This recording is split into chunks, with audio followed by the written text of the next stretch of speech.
Hi friends, 11వ తారీఖున Jubilee hills ఈ by election జరిగింది.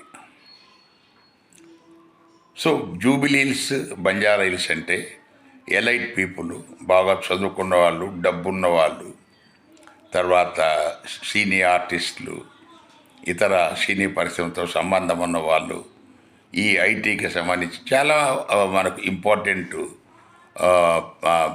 ప్లేస్ కింద మనం గమనించాలి.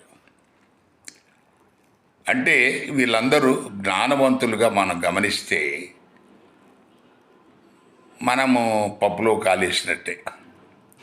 కారణం ఏంటంటే ఎప్పుడు ఎలక్షన్ జరిగినా కూడా మన హైదరాబాద్ ట్విన్ సిటీస్లో అటు మున్సిపల్ కార్పొరేషన్ ఎలక్షన్స్ కానీ, ఇట్లా జనరల్ ఎలక్షన్స్ కానీ, ఇట్లా బై ఎలక్షన్స్ కానీ ఇప్పుడు కూడా 48%, 50% లోపలే ఉంటుంది, కానీ ఓటింగ్ దాటదు. అది ఏమి రోగమో ఎవరికి తెలియదు. ఢిల్లీలో ఈ మధ్యనే లాస్ట్ ఇయర్ జరిగినాయి కదా ఎలక్షన్స్, అక్కడ 60.6, 60.6% ఓటింగ్ జరిగింది ఢిల్లీలో. సో బెంగళూరు, చెన్నై, ఇతర నగరాల్లో మనంత ఘోరం లేదు.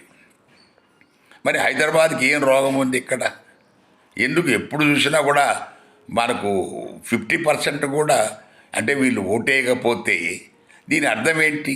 వీళ్ళేంటి చదువుకున్న వాళ్ళు, రాజ్యాంగాన్ని గౌరవించే వాళ్ళు, ఓటు హక్కు ఆయుధం లాంటిది వాడండి అని చెప్పి పెద్ద పెద్ద భాషలు కొట్టేవాళ్ళు వాళ్ళే ఓటేయకపోతే ఏంటి దీని అర్థం?